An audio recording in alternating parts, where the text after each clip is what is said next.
Right, so it's the Centre Spot podcast with Trevor Stephen. My name's Big Rossi, and what a week it's been for Everton. Going viral. We've got three people on the line here. We've got Trevor Stephen, obviously, of Everton fame. How you doing, Trevor? Very good, Rossi. Not too bad at all. Good spirits. Yes, good spirits. Good time for Everton at the moment. We've got Billy Kinsley on the line as well there. Hi, Billy. How are you? Hi there, I'm fine, yeah. I can't get over all the fuss. It's just incredible. The man who started all the fuss, he goes by Twitter as Finn Kitch. How are you, Matthew? Weirded out. Just, it's been a crazy week. It has indeed. I noticed your follower count has gone up on Twitter considerably. You've got more than me now, maybe more than you as well, Trevor. Let's talk about how it all started. Obviously, an amazing song. We're going to come to Billy in a second, but Finn, just tell us, Matthew, just tell us how you got this momentum started. There was a couple of videos kicking about that the song had been put on, and it just became a bit of a thing for me to post the video afterwards, and it just got a bit of traction. Everybody was enjoying the video, and then people started putting it over different scenes from films, and it just skyrocketed. It went crazy. It's just unreal, sort of going from a small video, and it was on at the game last night. Do you know what I mean? Well, it's just hearing it after it's been on all week, and then as soon as half time came on, and it came on, and it was just that sort of link of, oh, is this something that we've started? It's mad. I can't kept my head around it. Carlo Ancelotti was talking about it last night. Yeah. I'm trying to learn the song because I would like to sing, but as you know, I sing only when we win trophies, so I hope to sing soon. How did it feel when you saw your song in the charts? How did that feel? It just knocked us out, absolutely. I don't know if you know the background to this. The guys who sang on it and everything, they were all my mates. We had a football team called Mersey Boots, all band members from different Liverpool bands in Liverpool, who'd get up very early on a Sunday morning and all over Merseyside we played, and we played some good teams, and we were getting better every week as a team. Yeah. I go, sorry, my wife's talking here. You can see you wearing his trousers there, right? And we just someone asked us from Everton to write a song, so we did. Myself and Kenny Parry, who's never played football in his life, right? But we just sat down in this house actually when we first moved in here, and sat down and wrote it. And I think it's one of the quickest songs we've ever written in our lives.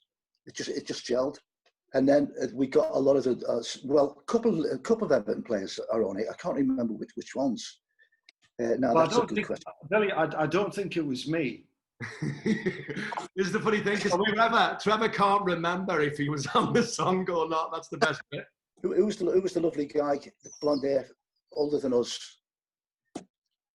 Classic Everton footballer. Well, Alan Whittle, someone like that. No, before that. Dave Hickson. Dave Hickson. Yeah, Dave's on it. Really? Really? Yeah. Oh, God rest his soul. All Everton fans, to turn up for it, and I'm sure Dave was playing with us then. What a great guy. Loved him to bits. So can I ask you, Billy, when did you write this song? What year was that? 84, 85. 85. I hope 84, 85. It was the best, the good season that they had when they won the cup. And what year was that? 84, 85. 84, 85. 84, 85, yeah. So I got all my mates to come to the studio in Kirby. You know Kirby? Yeah. Just outside Liverpool. Yeah. And it was Amazon, a great studio. We did that, and then we went to the pub afterwards. All over this little country pub, right out in the middle of Lancashire there, because it's Lancashire, and celebrated because we loved it. We said, "Hey, that's great down there," and it's taken all this time to hear it again. So were the words, or was the original words that you wrote, the words that we're hearing now? Is that how you wrote it, or did you? Yeah. Oh, yeah. Yeah. Because you're obviously an Everton fan, eh? Well, my dad played for Everton Amateurs, All right. you know, when I was a kid, and so our house was all blue. And then all my mates at school, there was a lot of reds, you know, so I became a red and a blue. I'd go and see Everton one week and Liverpool the next. And that's, a lot of kids did that, if you remember, Yeah. I don't know. Yeah. But well, they did. And I lived in Anfield, so you could just walk to both games, you know, which Right. we did.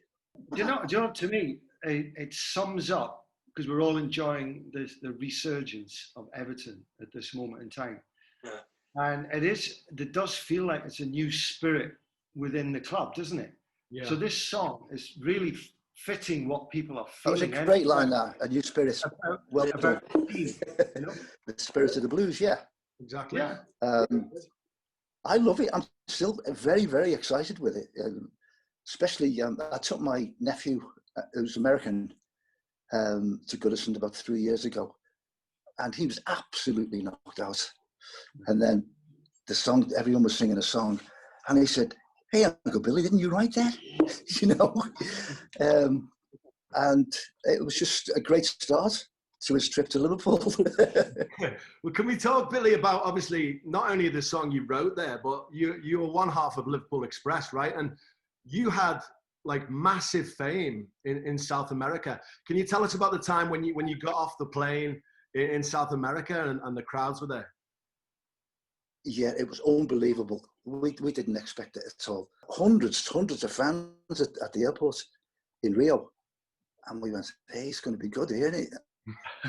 Everyone was, look who's here. And it was Pele. Oh my gosh. He come to see us and he was waving. We never met him afterwards because it was you know, too many people there. But it was just great to see him waving at us and putting his thumb up. It was brilliant. Pele was there and he came to watch you in the band or what? That's right. He was no, we couldn't meet him afterwards because the crowd were going crazy. That's one thing I regret, that we couldn't have a little chat. Pele came to Goodison Park as well back in the day. Do you remember that, when he came to Goodison Park? No. Wow. Right. Yeah, it got brutalised, I think, that afternoon. Are you still writing songs, Billy? Oh yeah. I started writing because in the Mersey Beats, you know, I was in the Mersey Beats when I was a kid, and we played with the Beatles like more than anyone, I think. Wow. And I'd be watching them before we went on because, you know, we'd be on after them or before them, but we always happened to be their band that supported them. And I just remember sitting there watching them, and they'd come out with a different song every day, and we didn't realise they'd just written it. It was incredible times, absolutely incredible times. But they never wrote a football song. Did like Paul McCartney or John Lennon, did they ever talk about a football connection? Hey, excuse me, I've got to put in there. Guess what? What? McCartney and all his family were blues. Yay! Yeah, not a lot of people know that. Yeah, why is that being a bit of a secret? I mean, you know, nobody really knew that, did they? Well, they know now. They do now, yeah. Yeah. Paul and Mike, his brother, were brought up blues. Right. That's a true story, that, because I saw a video where Paul McCartney was answering questions about what football team he supported, and he said exactly what you just said there, Billy, that he was brought up a blue. My dad was born in Everton, which is the other Liverpool team. So officially, I'm an Everton fan because that's our family team. Although the rest of them didn't have much of an interest in football, really. No, imagine John Lennon playing football. I couldn't imagine that. He couldn't see. John, you know, he had to wear the glasses.